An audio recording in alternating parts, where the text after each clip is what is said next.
Hi guys. இதுதான் நான் யூடியூப்பில் போடுற ஃபஸ்ட்டு வீடியோ. இதுக்கு முன்னாடி எனக்கு பேசி யூடியூப்பில் வீடியோ போட்டு பழக்கம் கிடையாது. ஸோ கொஞ்சம் சுமாராக தான் இருக்கும்னு நினைக்கிறேன். ஏன்னா மேக்ஸிமம் இப்போ ஒரு 10 பேர் பார்த்தாலே பெரிய விஷயம்.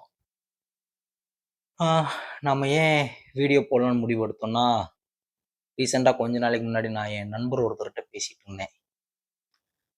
அவருடைய எண்ணங்கள் இப்போ இருக்கிற ஜென்ரேஷனில் அவங்க எந்த மாதிரியான திங்ஸுக்கு இம்பார்ட்டன்ஸ் கொடுக்காங்க, இதெல்லாம் பார்க்குறப்ப சரி நாம் யார்கிட்டயாவது புலம்பணுமே அப்படின்னு சொல்லி எங்கள் அம்மா கிட்ட நான் உடலை பேசிகிட்டு இருக்கும்போது எங்கள் அம்மா ஒரு வார்த்தை சொன்னாங்க. யாரையும் நீ திருத்த முடியாது, இதை நினச்சி நீ ஏன் புலம்பிகிட்டு இருக்க அப்படின்னு ஒரு வார்த்தை சொன்னாங்க. சரி ஓகே, நம்ம வெளியே யார்கிட்ட புலம்புறது, நம்மளே ஒரு நம்ம சேனலில் யூடியூப்பில் புலம்பிக்கலாம் அப்படின்னு சொல்லிட்டு ஒரு முடிவு எடுத்தேன். அதனால தான் நம்ம சரி வீடியோ போடலாங்கிற ஒரு முடிவுக்கு வந்தோம். எங்கேயா புலம்பி ஆகணுமே, ஏன்னா என்னை ரொம்ப டிஸ்டர்ப் பண்ணிட்டு இருந்துச்சு. சரி யார்ட்டையாவது இதை பற்றி பேசலாம் அப்படின்னு. சரி நம்ம இந்த வீடியோ போடுறதுக்கு காரணம் என்னன்னா, ரீசெண்டாக ஒரு நண்பர்கிட்ட நான் பேசினேன். அவருக்கு ஒரு 23லேருந்து 25க்குள்ளே தான் ஏஜ் ஆகும். பேசிகிட்டு இருக்கும்போது நான் கிட்டத்தட்ட அவர் எனக்கு ஒரு 1.5 வருஷமாக ஃப்ரெண்டு. நான் ஆக்சுவலி அவர் வந்து ஒரு ஸ்போர்ட்ஸில் இருக்கிறவர். ஸ்போர்ட்ஸில் ட்ரை பண்ணிகிட்டு இருக்காரு. நான் அவர்கிட்ட 1.5 வருஷமாக அவர் ஃபேமிலி வந்து பார்த்திங்கன்னா கொஞ்சம் நல்லா கஷ்டப்படுற ஒரு ஃபேமிலி தான். அவர்கிட்ட நான் ஸ்போர்ட்ஸுக்கு இம்பார்ட்டன்ஸ் கொடுங்க, அதே சமயத்தில் ஏதாவது சும்மா இருக்காமல் ஒரு கவர்மெண்ட் எக்ஸாம் படிங்க, இந்த மாதிரி சொல்லி கிட்டத்தட்ட 1.5 இயர்ஸாக நான் அவரை கிட்டத்தட்ட ஒரு இதுக்கு ஒரு கவர்மெண்ட் எக்ஸாம் இந்த மாதிரி எழுதி போகிறதுக்கு மோட்டிவேட் பண்ணுவேன். ஏன்னா அவர் வந்து மோஸ்ட்லி பார்த்தா காலையில் வந்து ப்ராக்டிஸ் பண்ணுவார், ப்ளஸ்ஸு சாயந்தரம் ஒரு 4 மணி நேரம் ப்ராக்டிஸ் பண்ணுவார். கிட்டத்தட்ட காலைல மற்ற நேரம்லாம் சும்மா தான் இருப்பார். கிட்டத்தட்ட ஒரு 10 ஒரு காலைல ஒரு 10 மணின்னு வச்சாலும் 10 மணிலேருந்து ஒரு 6, 7 மணி வரைக்கும் சும்மா தான் இருப்பாருன்னு வச்சுக்கோங்க. அவருக்கு நிறைய நேரம் இருக்கும். ஸோ நான் அவர்கிட்ட வந்து நிறையா அந்த 1.5 வருஷத்துல நாசூக்காவும் சரி, ஓப்பனாவும் சரி மோட்டிவேட் பண்ணி பார்த்தேன். இந்த மாதிரி என்ன கவர்மெண்ட் எக்ஸாம் படிங்க, உங்களுக்கு நல்ல டைம் இருக்கு, கிளியர் பண்ணலாம். இல்லை உங்களுக்கு அதுக்கு இன்ட்ரெஸ்ட் இல்லையா, சும்மா ஒரு டிகிரியாவது பண்ணிட்டு இருங்க அது வரைக்கும். ஏன்னா நம்ம ஒரு 2 வருஷம் 3 வருஷம் சும்மா இருந்துட்டோம்னா அதுக்கப்புறம் நமக்கு பழகிரும். அதுக்கப்புறம் நமக்கு வேலைக்கு போறதுக்கு இன்ட்ரெஸ்ட் இருக்காது, வேலையும் கிடைக்காது. ஒரு கவர்மெண்ட் எக்ஸாம் படிச்சு நம்ம செலக்ட் ஆனோம்னா, நம்மளுடைய ஃபேமிலி டக்குன்னு அடுத்த ரேஞ்சுக்கு மாறிடும். ஒரு பிலோ லெவல்லருந்து டக்குன்னு நம்ம ஃபேமிலிய ஒரு அடுத்த லெவலுக்கு கூட்டுறதுக்கு ஒரு வழின்னு பார்த்தா, என்னைய கேட்டா பெஸ்ட்டு வந்து க கவர்மெண்ட் எக்ஸாம் எழுதி கிளியர் பண்றது தான். ஈவன் குரூப் 1, குரூப் 2 ஒரு குரூப் 4ல கிளியர் பண்ணா கூட அதுக்கடுத்து நம்ம அதுக்கப்புறம் மறுபடியும் எக்ஸாம் எழுதி மேலே போய்க்கலாம் அப்படிங்கிறது தான் என்னுடைய நினப்பு, என்னுடைய பெர்செப்ஷன். ஏன்னா இப்போ நம்மக்கிட்ட அப்பா, அம்மா கிட்ட பேக்கப் இருக்காது, ஒரு தொழில் பண்றதுக்குன்னா. இது அது போக நம்ம வயசாயிட்டு காலம் தள்ளி போயிட்டாலுமே, நம்ம ஒரு அடுத்த ஸ்டேஜுக்கு போறதுக்கு கஷ்டமாயி போயிடும். அப்படிங்கிறப்ப நம்ம கடைசி வரைக்கும் நம்ம இப்ப இருக்கிற என்ன ஸ்டேட்டஸ் இருக்கோமோ, அதே நிலைமையில தான் கன்டினியூ ஆகுற மாரி இருக்கும். நமக்கு கேம் புடிச்சிருக்குன்னா கேம் விளையாடுவோம். அதுக்கான முயற்சி எடுப்போம். அது போக ஒரு சும்மா இல்லாம அடுத்த கட்ட நடவடிக்கை ஏதாவது ஒண்ணு ஃபாலோ பண்ணணும். அதான் நான் அவர்ட்ட கிட்டத்தட்ட ஒரு 1.5 வருஷமா புரிய வைக்க ட்ரை பண்ணிட்டு இருந்தேன். அவர் ரொம்ப பொறுப்பான ஆளு தான். ரொம்ப நல்ல பையன். எந்த கெட்ட பழக்கமும் கிடையாது. பொறுப்பான ஆள் தான். ஃபேமிலிய எப்பவுமே ஒரு சோகத்திலேயே தான் இருப்பாரு. எப்பிடின்னா, அவருக்குள்ள நமக்கு தெரியுமே, அவர் எதையுமே ஒரு முழுசா என்ஜாய் பண்ற ஸ்டேஜ்ல கூட இருக்க மாட்டாரு. ஏன்னா, அவருக்குமே நம்ம என்ன லைஃப்ல செட்டில் ஆனோம்னு வச்சுக்கோங்க, அவர் நெனப்பு அவர்ட்ட இருக்கும். நான் கிட்டத்தட்ட இந்த 1 1/2 வருஷத்துல அவர நெறையா இந்த மாரி மோட்டிவேட் பண்ண ட்ரை பண்ணியிருக்கேன். ஈவன் அவர் மோட்டிவேட் ஆகுறதுக்கு நெறையா விஷயங்கள் கூட நடந்துச்சு. ஊடால ஒரு தடவ ஒரு யுபிஎஸ்சி கிளியர் பண்ண ஒரு கலெக்டர் கூட பலருக்கு கூட சான்ஸ் கிடைச்சது. ஒரு கலெக்டர் வருவாரு. ஆ அந்த கிரவுண்டுக்கு விளையாட வருவாரு. பிராக்டிஸ் பண்ண வரும்போது பார்த்தீங்கன்னா, அவரு கார திறந்து விட ஒருத்தரு, அவர் பேக் எடுத்துட்டு வர ஒருத்தரு. அவரு போற வரைக்கும் பார்த்தீங்கன்னா, அவருக்கு அ அந்த அளவுக்கு அவருக்கு ஒரு ஹெல்ப் பண்றதுக்குன்னே ஒரு 4 பேர் சுத்தி இருப்பாங்க.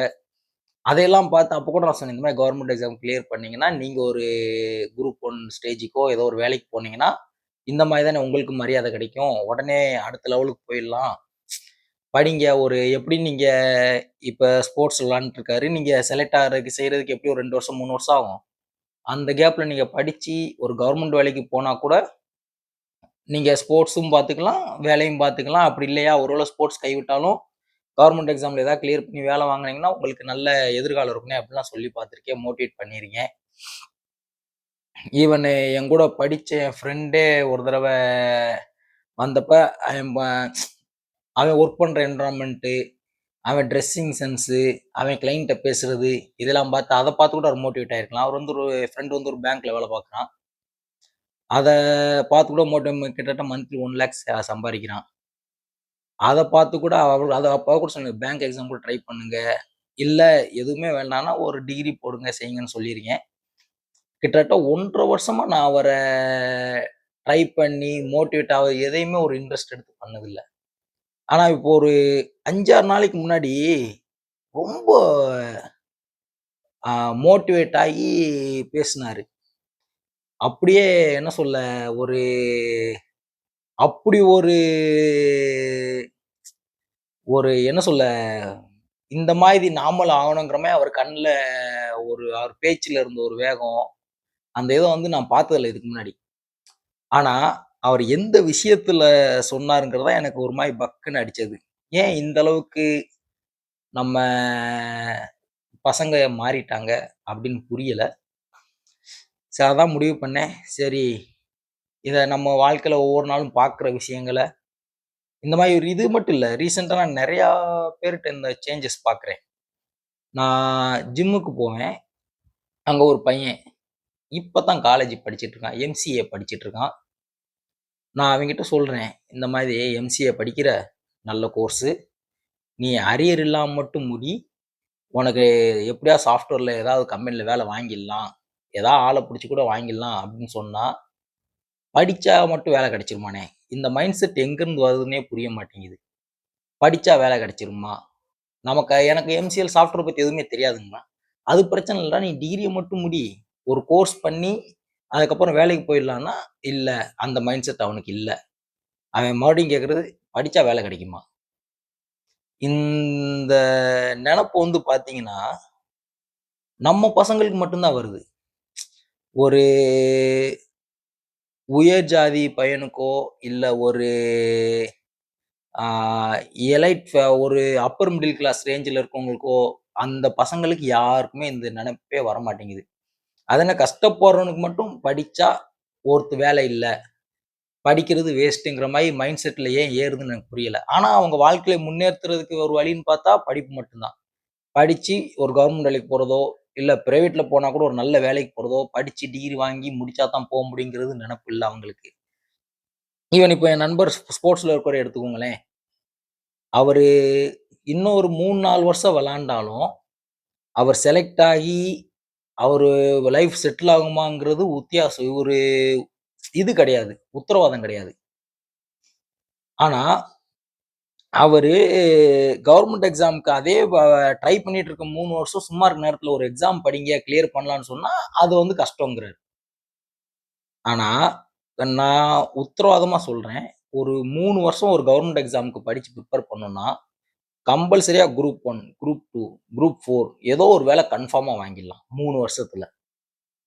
ஆனா, இதெல்லாம் விட்டுட்டு, அவரு எத பார்த்து இன்ஸ்பயர் ஆகுறாருன்னா, இப்ப ரீசென்ட்டா ஒரு அம்மா வைரல் ஆனாங்க.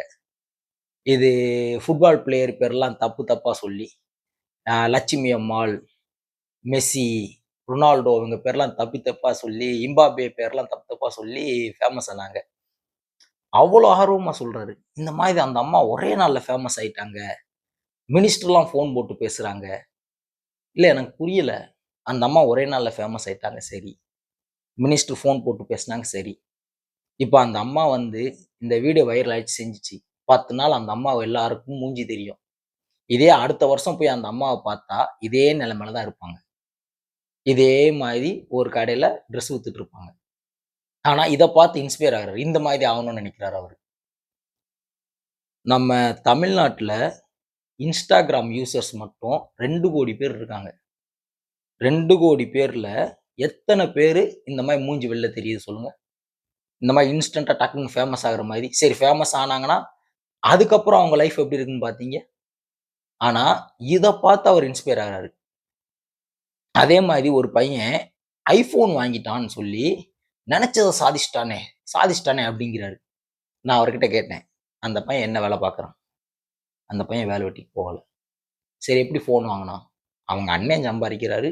அவங்க அண்ணன் மாசம் ரூ. 1,50,000 சம்பாரிக்கிறாரு. அவங்க அண்ணன் வாங்கி குடுத்துருக்காரு. ரூ. 85,000க்கு ஃபோன் வாங்கி குடுத்துருக்காரு. அப்ப அவர் எத பார்த்து இன்ஸ்பயர் அவன் அந்த பையன் iPhone வாங்குனத ஒரு சாதனையா பார்க்குறாரு.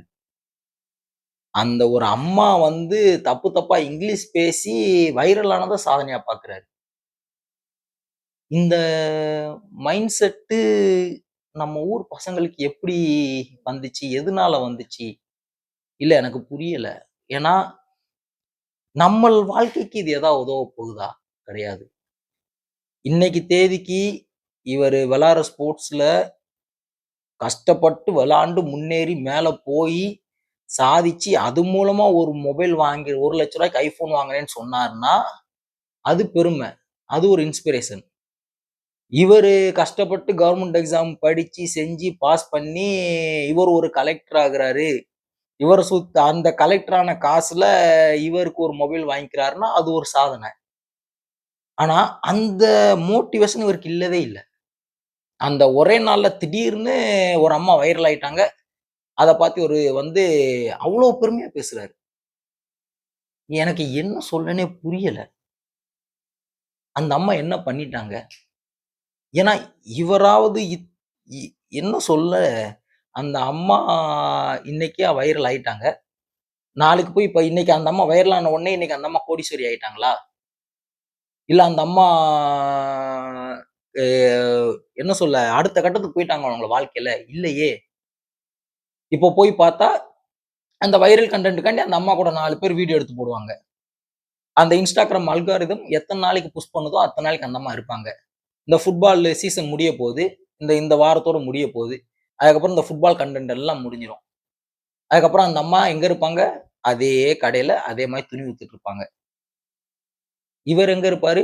அதே மாரி காலையில பிராக்டிஸ், சாயந்திரம் பிராக்டிஸ் ஒண்ணுமே கிடையாது. அவர் வாழ்க்கை அப்படியே இருக்க போகுது. என்ன சொல்ல? எனக்கு ரொம்ப வருத்தமா போச்சு. கிட்டத்தட்ட ஒரு 4, 5 நாளாவே இந்த விஷயம் மண்டைக்குள்ள ஓடிக்கிட்டே இருக்கு. எங்க அம்மாகிட்ட சொன்னா, எங்க அம்மா என்ன சொல்றாங்கன்னா, "ஒருத்தருக்கு நல்லது சொன்னேன்னா, நீ தான்டா கெட்டவன் ஆவ. நாம யாருக்கும் கெட்டது பண்ண வேண்டாம். யார் எக்கேடு போனா நமக்கு என்ன? இதெல்லாம் ஏன் நீ பெருசா எடுத்துக்கிற?" அப்படின்னு சொல்லிட்டு விட்டுர்றாங்க. இந்த மனநிலைக்கு என்ன காரணம்னு புரியல. இது மட்டும் இல்ல. ரீசென்ட்டா நானு பார்க்குற விதமே மாறியிருக்கு. நம்ம பசங்க நாம என்ன நெனைக்கிறோம், நம்ம படிக்கிறாங்க, கொஞ்சம் இதா இருப்பாங்க, பொறுப்பா இருப்பாங்க, லைஃப்ப அடுத்த கட்டத்துக்கு கொண்டு போயிடுவாங்க. இன்னைக்கு அவங்க அப்பா, அம்மா ஒரு ஸ்டேஜ்ல இருக்காங்கன்னா, ஒரு மிடில் கிளாஸ்ல இருக்காங்கன்னா, இவங்க கொஞ்சம் அப்பர் மிடில் கிளாஸ் இல்ல அதுக்கும் மேல போயிடுவாங்க அடுத்த ஜெனரேஷன் நெனைச்சோம்னா, அடுத்த ஜெனரேஷன் ரொம்ப மோசமா போயிட்டு இருக்காங்க. இத பார்க்குறப்போ கொஞ்சம் வருத்தமா தான் இருக்கு. அதுக்கப்புறம் தான் நான் முடிவு பண்ணேன். சரி ஓகே. யார்ட்ட புலம்புறது? பேசாம ஒரு வீடியோவா எடுத்து YouTubeல போடுவோம். நாம போடுற வீடியோவ எப்படியும் ஒரு 10 பேருக்கு மேல கூட பார்க்க மாட்டாங்க. சரி சும்மா போட்டு வைப்போம். என்னைக்காவது ஒரு நாளு. இவரே பார்க்கலாம். பார்த்துட்டு என்னண்ணே இப்படி சொல்லியிருக்கீங்கன்னு சொல்லி நம்ம கூட சண்டைக்கு வரலாம். இல்ல அவர் யோசிக்கலாம். ஏதாவது நடக்கலாம். இனி ரெகுலரா வீடியோ போட ட்ரை பண்ணுவோம். ஒவ்வொரு நாளும் யார் யார மீட் பண்றோம். அவங்க மைண்ட் செட் எப்படி இருக்கு? நம்ம வாழ்க்கையில நடக்கிற விஷயங்கள் எல்லாத்தையும் ஒரு வீடியோவா போடலான்னு இருக்கேன் பேசி. சப்போர்ட் பண்ணுங்க. வணக்கம்.